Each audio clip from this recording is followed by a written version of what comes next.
Captain Jake Morrison stood on the bridge of the New Horizon, watching the stars through the main viewing screen. He had been exploring space for 15 years, but the sight still amazed him every time. The deep black of space filled with countless bright dots of light never got old. "Captain, we're getting some strange readings from the third planet in this system," said Lieutenant Claire Rodriguez from her station. She was the ship's tactical officer and had sharp eyes for anything unusual. Jake walked over to look at her screen. The numbers and charts meant nothing to most people, but he had learned to read them over the years. Something was definitely different about this planet. "What kind of readings?" he asked. "Energy signatures that don't match anything natural. And there are structures on the surface that look artificial," Claire replied, pointing to several blips. On her screen, Ben Parker, the chief engineer, looked up from his console. "The energy readings are really strong, Captain. Whatever is down there has technology way more advanced than ours." Dr. Lisa Carter, the ship's scientist who studied alien life, hurried over to join them. "This could be it, Captain. This could be our first contact with an alien civilization." Jake felt his heart beat faster. Every human who traveled in space dreamed of this moment. For hundreds of years, humans had wondered if they were alone in the universe. Now they might finally have their answer. "Take us closer, but keep our distance," Jake ordered. "I want to know what we're dealing with before we make any moves." The New Horizon moved slowly toward the planet. As they got closer, the readings became stronger. Dr. Carter worked at her station, trying to understand what they were seeing. "Captain, I'm detecting multiple ships in orbit around the planet," Claire announced. "They're big, much bigger than anything we've ever built." Jake looked at the screen as shapes began to appear.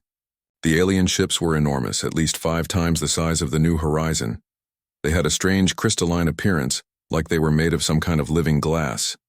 "Are they scanning us?" Jake asked. "Yes, sir. Multiple scans from different directions. They know we're here," Claire replied. Suddenly, the main screen flickered and changed. Instead of stars and ships, they were looking at a being unlike anything they had ever seen. It was tall and thin, with a body that seemed to be made of the same crystalline material as the ships. Its face had no features that humans would recognize, but somehow Jake could tell it was looking directly at him. The being began to speak, but the words came out as musical tones rather than normal speech. Dr. Carter quickly worked on her translation computer, trying to understand what was being said. "I think I've got it," she said after a few minutes. "The computer is picking up patterns in the sounds. It's trying to build a translation program." The alien spoke again, and this time words appeared on the screen in English. "Small creatures in primitive vessel. You have entered the domain of the Zephyrian Collective. State your purpose." Jake stepped forward, trying to look calm and confident. "This is Captain Jake Morrison of the human exploration ship New Horizon.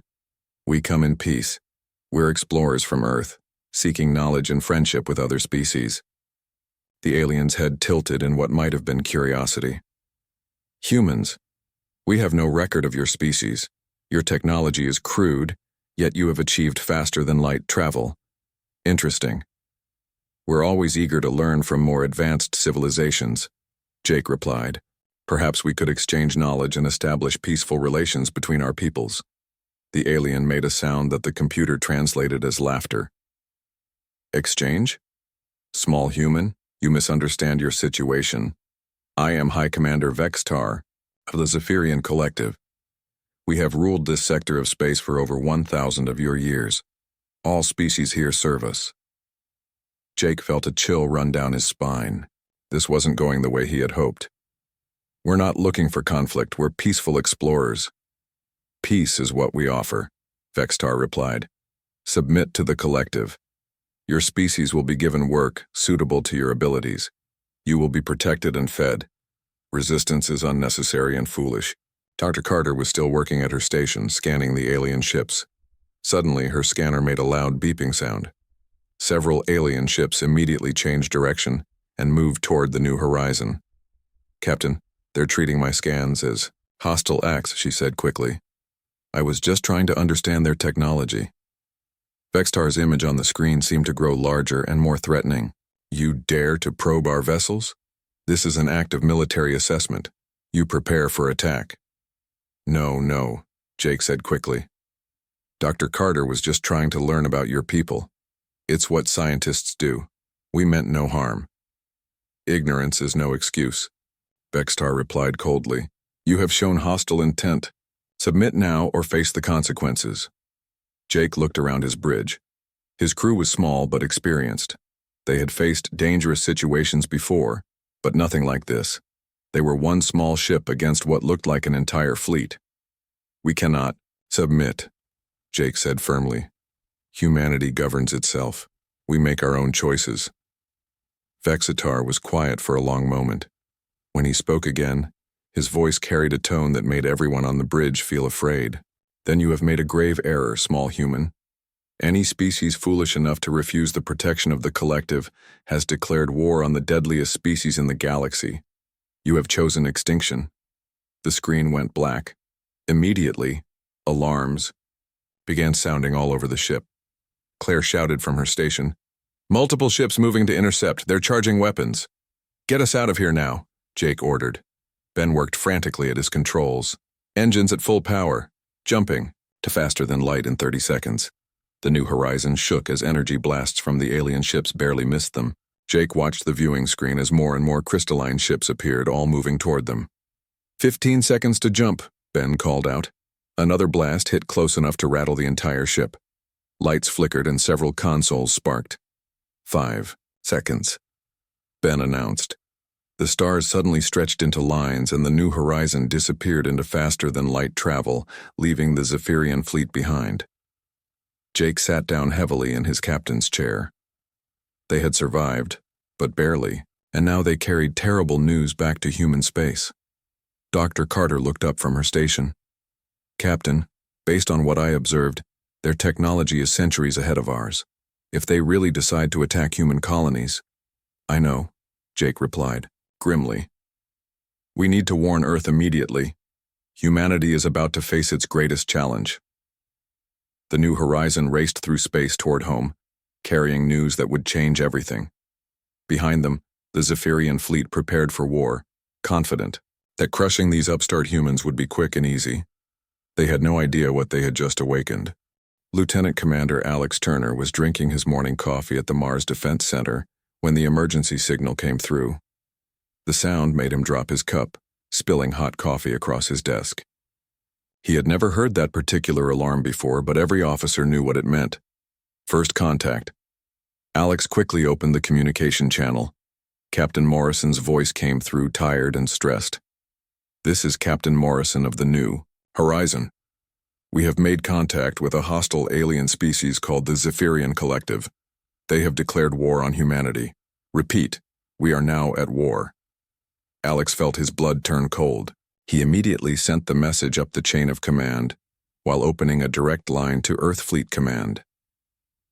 Within an hour, the news had reached Admiral Patricia Hayes at her headquarters on Luna. She was a veteran of many conflicts, but this was different. This was the moment humanity had prepared for but hoped would never come. Admiral Hayes called an emergency meeting. The conference room filled quickly with military leaders from across the solar system. General Robert Kim joined from the asteroid belt mining stations. Colonel Ryan Mitchell connected from the Colonial Marine Training Facility on Europa. Dr. Susan Blake, head of Earth's research programs, attended from her laboratory on Earth. People, we have a situation, Admiral Hayes began. An advanced alien civilization has threatened to destroy all human colonies. Based on Captain Morrison's report, they have technology far beyond ours and a fleet that outnumbers us significantly.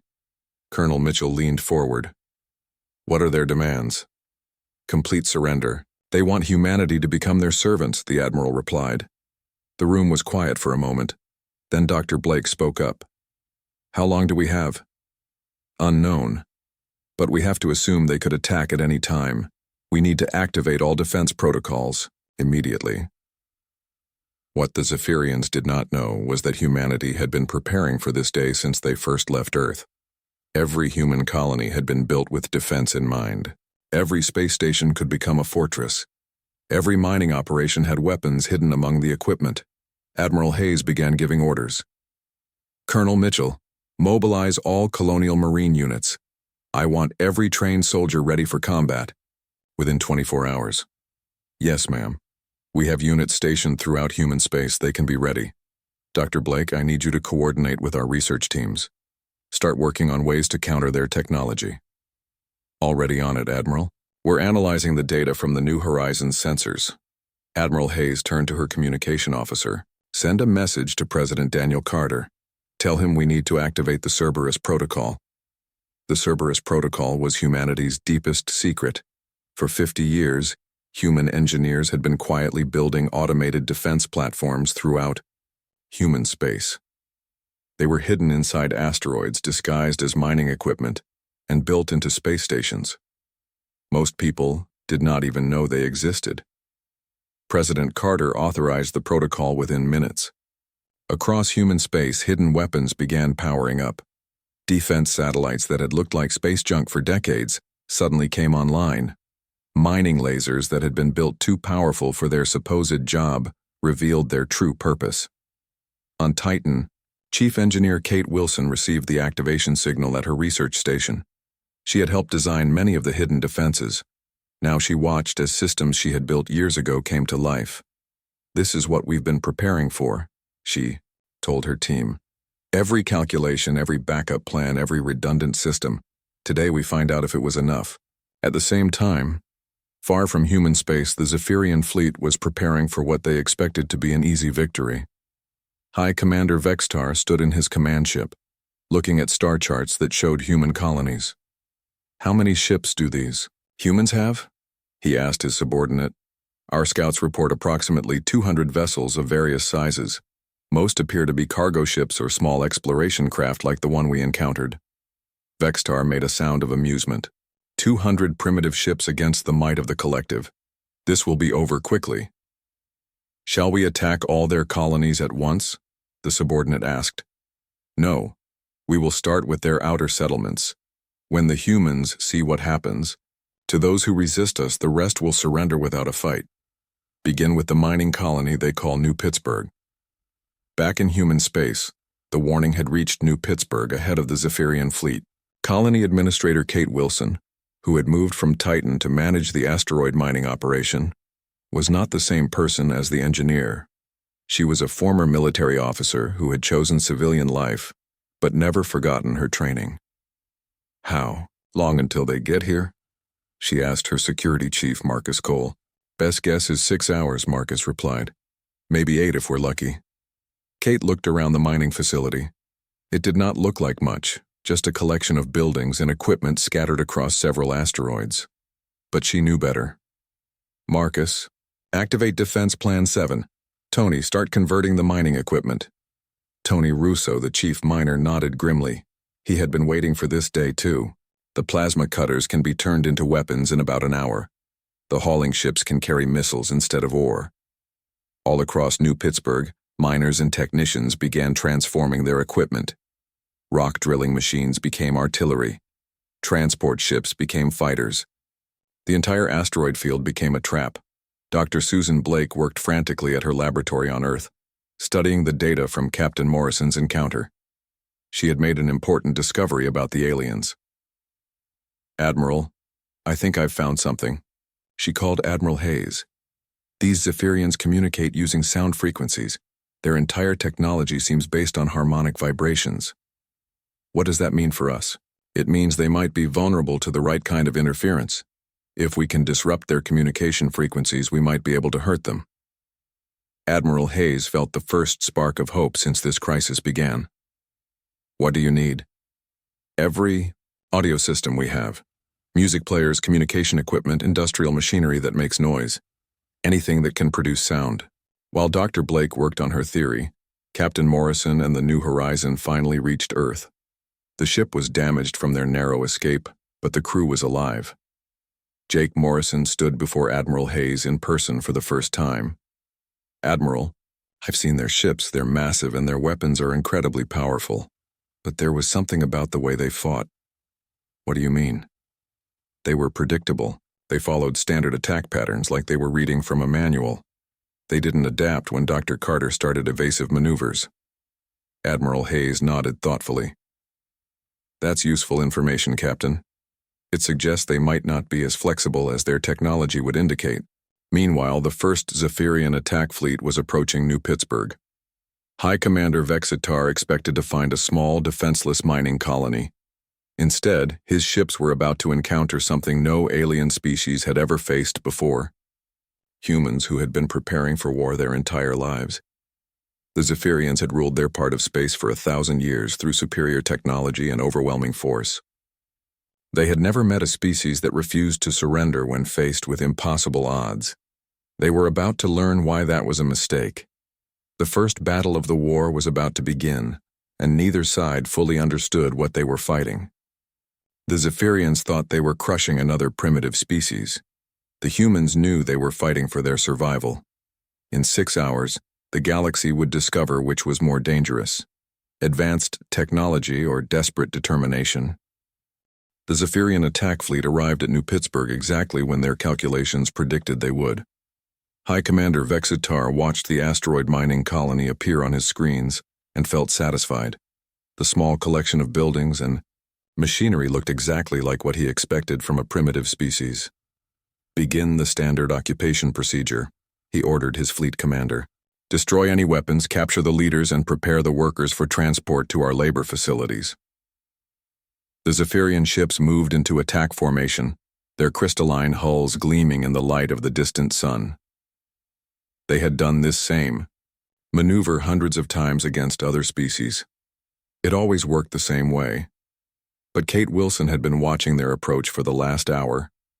She stood in the command center of New Pittsburgh, surrounded by monitors showing the positions of every ship and weapon in the asteroid field. "They're coming in just like Marcus predicted," she said to her security chief. "Single-line formation, flagship in the center, support ships spread out evenly." Marcus Cole nodded grimly. "It's a textbook attack pattern. Probably works great against anyone who fights by the same rules they do." "Too bad we don't fight by anyone's rules," Kate replied. "Tony, are your people ready?" Tony Russo's voice came through the communication system from his position deeper in the asteroid field. "Mining crews are in position.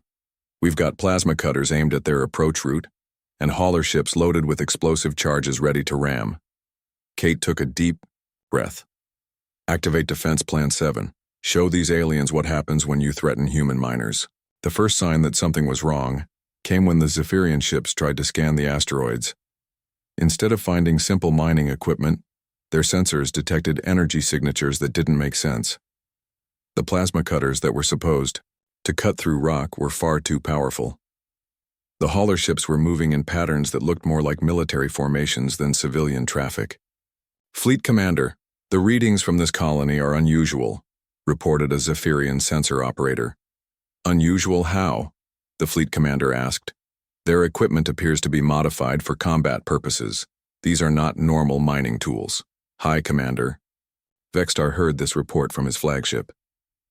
"Impossible. These humans are primitives. They cannot have military technology that our sensors would detect as threatening." That was when Kate Wilson activated the first surprise.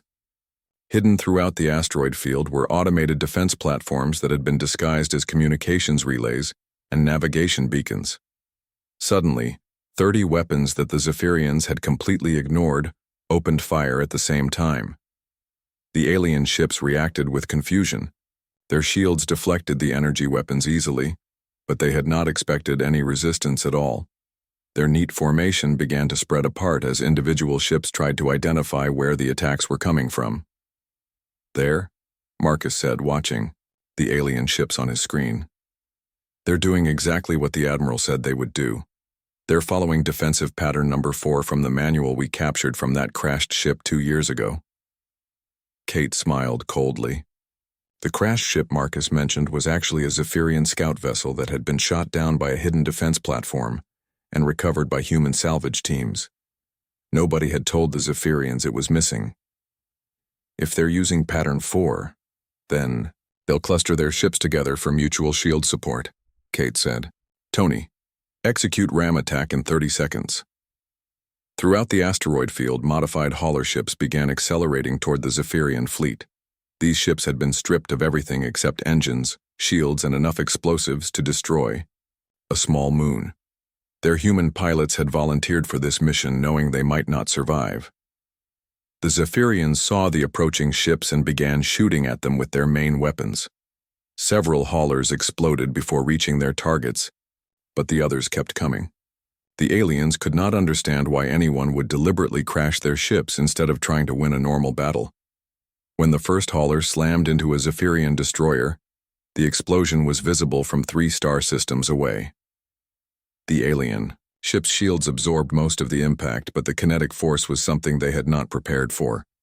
The destroyer was thrown off course and crashed into an asteroid. "What kind of insane tactics are these?" the fleet commander demanded. "They're destroying their own ships." More haulers reached their targets. The Zephyrian formation began to collapse as ships moved to avoid the ramming attacks. Their careful battle plan was falling apart. That was when Tony Russo and his mining crews opened fire with their converted plasma cutters. These tools had been designed to slice through solid rock, but they worked just as well on spaceship hulls. The focused energy beams punched through Zephyrian armor like it was paper. "Impossible!" High Commander Vextar shouted. "Their weapons should not be able to penetrate our shields." But the humans had studied the captured Zephyrian technology for 2 years. Dr. Susan Blake's teams had found the exact frequency that could disrupt alien shield generators. Every weapon at New Pittsburgh had been modified to use that frequency. The battle continued for 3 hours. The Zephyrians had superior ships and more advanced technology, but the humans had something the aliens had never encountered before: complete willingness to sacrifice everything to win.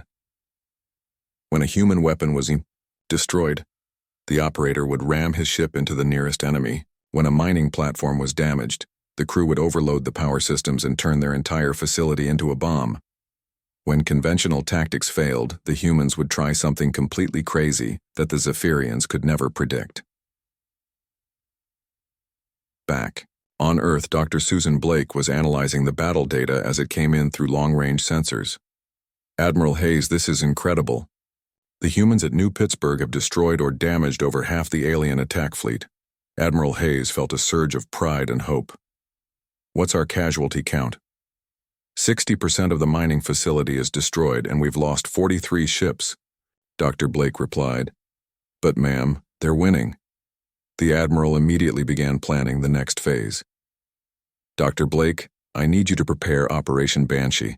If these aliens really do communicate through sound frequencies, we're going to give them the loudest concert they've ever heard." Dr. Blake smiled. "I've been working on that, Admiral. We're going to use every speaker, every audio system, and every piece of machinery that makes noise in human space. I've also been analyzing human music, and I think I know what will be most effective." "What kind of music?" "Heavy metal and industrial rock. The kind of music that makes humans want to fight. If it affects us that way, imagine what it will do to aliens who communicate through harmony." Meanwhile, at New Pittsburgh, the battle was reaching its climax. High Commander Vextar's flagship was the last major Zephyrian ship still fighting. Kate Wilson had one more surprise for him. "Tony, are the mining charges ready?" "All set, Kate. We've planted explosive charges throughout the main asteroid. When they go off, this whole rock is going to break apart." "Do it." The asteroid that housed New Pittsburgh's main facility exploded into millions of pieces. The debris cloud spread out like a giant shotgun blast, hitting every remaining Zephyrian ship. The aliens had never seen anyone destroy their own base, just to win a battle. High Commander Vextar's damaged flagship limped away from the battle with only 3 other ships surviving. For the first time in his long life, he had been defeated by what he considered a primitive species. As his ship retreated, he sent a message back to the Zephyrian homeworlds. "The humans are not what we expected. They fight like nothing we have ever encountered. Send more ships." But it was too late. News of the victory at New Pittsburgh spread throughout human space faster than the Zephyrian reinforcements could arrive. Humanity had drawn first blood against a superior enemy, and they were just getting started. High Commander Vextar returned to the Zephyrian home system with news that shocked the entire collective. For the first time in 1,000 years, their forces had been defeated. The Council of Harmonics gathered in emergency session to hear his report. Explain how a primitive species destroyed 70% of your attack fleet, demanded Supreme Harmonic Zelnara, the leader of the collective. Vextar struggled to find words that would make sense to his superiors. They do not fight according to any logical pattern. They destroy their own equipment to damage ours. They sacrifice their lives without hesitation. Their tactics make no sense. Nonsense, replied another council member. All species follow predictable combat patterns. You simply failed to adapt properly. Then send more ships, Vextar said bitterly. Send the entire fleet if you must. These humans are unlike anything we have faced before. The Supreme Harmonic made her decision. Very well. We will gather our full military might and crush these humans once and for all. No primitive species will defy the collective. But while the Zephyrians planned their massive counterattack, Admiral Patricia Hayes was launching a secret mission that would change everything. Captain Steve Roberts sat in the briefing room aboard his ship, the Shadowhawk, listening to orders that sounded impossible. You want us to sneak behind enemy lines and attack their supply bases? Steve asked. That's exactly what I want, Admiral, Hayes replied. Dr. Blake has been studying their captured technology. We've learned how to make our ships invisible to their sensors for short periods of time. Dr. Helen Price, the scientist who had figured out the stealth technology, spoke up from the screen. Captain, we've discovered that Zephyrian sensors work by detecting harmonic vibrations. If we can dampen our ship's energy signatures and move very slowly, we can sneak past their patrols. Steve looked at his crew. They were all volunteers who knew this mission might be a one-way trip. How long do we have before they discover us? Maybe 6 hours if we're lucky, Dr. Price replied. But that should be enough time to hit 3 or 4 of their supply stations and get out. The Shadowhawk launched that night along with 5 other stealth ships. They slipped through Zephyrian space like ghosts, moving slowly and carefully to avoid detection. Steve had picked the best pilots in the human fleet for this mission. Their first target was a supply depot on the edge of Zephyrian territory. The aliens had built it on a small moon, thinking it would be safe from any possible human attack. They were wrong. Commander Lisa Grant led her Special Forces team called Wolfpack in a surprise assault on the depot. Her soldiers moved through the facility like shadows, planting explosives and stealing whatever technology they could carry. But Lisa had another purpose for this mission. Dr. Blake had asked her to leave behind specific items that would confuse and frighten the Zephyrians. Human music players loaded with the loudest, most aggressive songs they could find. Pictures of human soldiers with messages written in the Zephyrian language that said things like, "We are coming for you," and "Earth remembers." The depot exploded just as the wolf pack escaped. When Zephyrian investigators arrived, they found the strange human items and couldn't understand what they meant. The music players were still working, filling the ruins with sounds unlike anything in Zephyrian culture. "What is this noise?" asked the lead investigator, listening to a heavy, metal song at full volume. "It appears to be some form of human communication," replied his assistant. "But it makes no harmonic sense. The frequencies are chaotic and aggressive." Word of the depot attack spread through the Zephyrian fleet. For the first time, they realized that humans could strike anywhere, anytime. The perfect safety they had enjoyed for centuries was gone. Captain Steve Roberts and his ships hit 2 more targets before the Zephyrians figured out what was happening. Each attack followed the same pattern: quick strike, steal what they could, leave behind psychological warfare materials, and disappear before reinforcements arrived. Meanwhile, Dr. Susan Blake was putting the finishing touches on Operation Banshee. She had spent weeks studying Zephyrian communication patterns and had made a disturbing discovery. "Admiral, their entire society is built around harmonic perfection," she reported to Admiral Hayes. "Every Zephyrian is born with the ability to communicate through musical tones. Their technology, their culture, even their thinking patterns, are all based on harmony and predictable frequencies. What does that mean for us? It means they literally cannot handle chaos. Loud, random, aggressive sounds don't just hurt them physically, They disrupt their ability to think clearly. Admiral Hayes smiled grimly. How loud can we make it? Every human colony has agreed to participate. We're going to use industrial machinery, ship engines, construction equipment, and music systems, all at the same time. The sound will be broadcast on every frequency the aliens use for communication. The operation began 3 days later. Across human space, colonists gathered around massive speaker systems and industrial equipment. At exactly the same time, they all began playing the loudest, most chaotic sounds humanity could produce. The effect on the Zephyrian fleet was immediate and devastating. Ships that had been moving in perfect formation suddenly began flying erratically. Commanders who had been giving clear orders started sending confused, contradictory messages. The harmonic communication system that held their entire military together collapsed in minutes. Captain Morrison, now commanding a rebuilt New Horizon, watched the alien fleet through his sensors. It's working. Their ships are breaking formation. Some of them are flying away from the battle zone completely. Admiral Hayes broadcast the next phase of her plan. All human ships, this is Admiral Hayes. The enemy is confused and scattered. Begin attack pattern Delta. Hit them hard while they can't coordinate their defense. Human ships attacked from every direction. The Zephyrians, unable to communicate properly through the chaos of Operation Banshee, could not mount an effective defense. Ship after ship fell to human weapons as their once mighty fleet fell apart. High Commander Vexitar, trapped aboard his flagship as the sounds of human music and machinery overwhelmed his communication systems, finally understood what he was facing. These humans didn't just refuse to follow the rules of civilized warfare. They actively used chaos and unpredictability as weapons. Dr. Lisa Carter, now serving as Admiral Hayes' science advisor, made another crucial discovery as she analyzed captured Zephyrian prisoners. Admiral, I've learned something important about their society. They're not just hierarchical. They're completely dependent on their command structure. Individual Zephyrians cannot make independent decisions. Explain.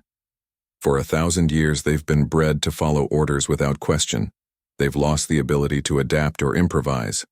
When their communication system breaks down, they don't know what to do. Admiral Hayes realized she was looking at the key to winning the war. So if we can disrupt their command structure permanently, they'll be helpless, Dr. Carter confirmed. But Admiral, there's something else. Their home fleet is much larger than anything we've seen so far. Even with our advantages, we'll be outnumbered at least 10 to 1. Then we'll have to be 10 times smarter, Admiral Hayes replied. Send word to every human colony, every ship, every person who can hold a weapon. We're going to finish this war, but we're going to need everyone. The final battle was coming, and both sides knew it would decide the fate of humanity. The Zephyrians were gathering their entire military might for one massive assault. The humans were preparing for the fight of their lives, but now the aliens knew they weren't facing a primitive species that would surrender easily.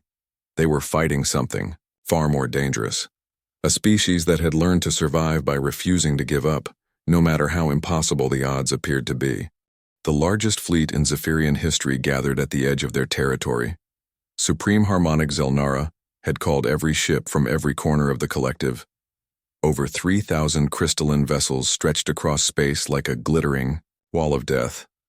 This time there will be no mistakes, she announced to her fleet commanders. We will destroy every human world, every human ship, every trace of this chaotic species. The galaxy will learn what happens to those who defy the collective. High Commander Vextar stood beside her, his confidence restored by the sight of so many ships. With this fleet, the humans cannot possibly resist. Their tricks and chaos will mean nothing against such overwhelming force. But the Supreme Harmonic was not taking any chances. We will not use their communication frequencies this time. All ships will operate on sealed harmonic channels. Their noise weapons cannot affect us if we do not listen to them. The massive Zephyrian fleet began moving toward human space, confident that they were about to win the war with a single devastating blow. Admiral Patricia Hayes watched them coming from her command ship at the center of the human defense fleet. Her force looked pitifully small compared to the alien armada. Fewer than 400 ships of all sizes, many of them converted civilian vessels. Captain Jake Morrison stood beside her on the bridge of his rebuilt New Horizon, now serving as her tactical coordinator. "Admiral, we're outnumbered almost 8-1. Even with our advantages, this is going to be close." "I know, Jake," Admiral Hayes replied calmly. "But look around. Really look at what we have here." Jake looked at the fleet display. Alongside, military vessels were cargo haulers commanded by civilian captains like Jerry Walsh, who had volunteered their ships for combat. Research vessels led by scientists like Dr. Paul Evans had been converted into weapons platforms. Even tourist ships, modified by engineers like Chief Nancy Rodriguez, were ready to fight. "Every single person out there chose to be here," Admiral Hayes continued. "The Zephyrians can script their crews and follow orders without question. We're here because we refuse to let anyone take our freedom away." Dr. Susan Blake's voice came through the communication system from her science ship. "Admiral, I'm ready to begin the final phase of Operation Banshee. This time we're not just using noise, we're using the one sound that represents everything human." "What sound is that?" "Laughter, Admiral. Human laughter mixed with our music and our voices. The Zephyrians communicate through perfect harmony, but laughter is pure chaos. It represents joy, defiance, and the refusal to give up even when everything seems hopeless." The two fleets met in the empty space between star systems. The Zephyrians came in their traditional formation, orderly lines of ships moving in perfect coordination. The human fleet looked chaotic by comparison, with ships of different sizes and types scattered across a much wider area. Supreme Harmonic Zelnara looked at the human formation with contempt. "They do not even know how to arrange their ships properly. This will be over quickly." She gave the order to attack, and 3,000 Zephyrian ships opened fire at once. The space between the fleets lit up with energy beams and plasma bolts. Several human ships exploded immediately, but the others did something the aliens did not expect. They scattered in all directions instead of maintaining formation. "What are they doing?" demanded the Supreme Harmonic. "This is not how space battles are fought." But Admiral Hayes knew exactly what she was doing. "All ships execute Plan Wildcard. Make them chase you." The human fleet broke apart into dozens of small groups, each moving in different directions. Some headed for nearby asteroids to use as cover. Others accelerated directly toward the Zephyrian fleet. A few began flying in seemingly random patterns that made no tactical sense. The Zephyrian fleet, trained to fight against opponents who followed standard military doctrine, did not know how to respond. Their perfect formation began to stretch and break as individual ship commanders tried to pursue different human targets. That was when Dr. Blake activated the final version of Operation Banshee. Every human ship began broadcasting at the same time, not just music and industrial noise, but the sounds of human life. Children laughing on playgrounds, crowds cheering at sporting events, people singing together at concerts, the chaotic, joyful, defiant noise of a species that had never learned to give up. The effect on the Zephyrian fleet was worse than anyone had hoped. Ships began flying into each other as their pilots lost concentration. The perfect harmony they needed for communication dissolved into confused static. Orders became impossible to give or follow. Captain Morrison, commanding a group of modified cargo ships, led a ramming attack against a Zephyrian cruiser. "This is for threatening our families," he said as his ship slammed into the alien vessel. Throughout the battle, human crews showed the same willingness to sacrifice everything that had won the battle at New Pittsburgh. When their weapons failed, they used their ships as weapons. When their ships were damaged, they found new ways to fight. Jerry Walsh, piloting his converted cargo hauler, rammed his ship into the engine section of a Zephyrian destroyer. Chief Nancy Rodriguez overloaded her ship's power core and turned it into a bomb that took out 3 enemy vessels. Dr. Paul Evans used his research ship's experimental gravity generator to crush 2 alien cruisers together. But the most devastating moment came when Supreme Harmonic Zelnara herself tried to restore order to her fleet. She opened a communication channel to all Zephyrian ships and began speaking in the traditional harmonic patterns that had guided their society for centuries. Dr. Blake was ready for this. She had been waiting for the enemy leader to reveal herself. The moment the Supreme Harmonic began speaking, every human ship focused their audio weapons on her frequency and responded with the loudest, most chaotic sound they could produce. 10,000 humans laughing at the same time. The harmonic feedback destroyed the Zephyrian communication system completely. The Supreme Harmonic's own words, mixed with human laughter, created a noise so terrible to Zephyrian ears that ships throughout their fleet simply shut down their audio systems and flew away in panic. High Commander Vextar, watching his mighty fleet collapse around him, finally understood the terrible truth.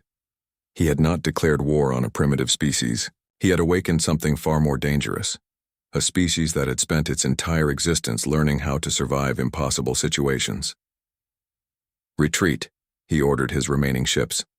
All vessels, retreat to home space immediately. The surviving Zephyrian ships fled the battlefield, leaving behind over 2,000 destroyed or abandoned vessels. The human fleet, battered but victorious, watched them go. Admiral Hayes opened a communication channel that she knew the retreating Zephyrians would hear. "This is Admiral Patricia Hayes of the human fleet. We did not want this war, but you forced it upon us. Return to your space and leave humanity alone.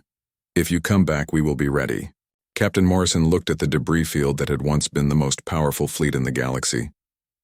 "Do you think they'll be back?" Admiral Hayes smiled. "I don't think so, Jake. They've learned something today that their 1,000-year reign never taught them. Sometimes the most dangerous opponent is the one who has nothing left to lose." 6 months later, reports reached human space that the Zephyrian collective was in chaos. Other species they had conquered for centuries were rebelling, inspired by humanity's victory. The great empire was crumbling as subject worlds demanded their freedom. Captain Morrison, now exploring new regions of space, received a message from an unknown alien species. "Greetings, humans. We have heard of your victory over the Zephyrians. We would like to establish peaceful relations with your people." The message was signed by representatives of the Galactic Liberation Front, former slaves of the collective who had found the courage to fight for their freedom after learning that it was possible to defeat their oppressors. Humanity had not only won the war, they had accidentally started a revolution that would reshape the entire galaxy. The species that had been declared too primitive to govern themselves had shown everyone that freedom was worth fighting for, no matter how impossible the odds might seem. The deadliest species in the galaxy, it turned out, was not the one with the most advanced technology or the largest fleet. It was the one that refused to surrender no matter what.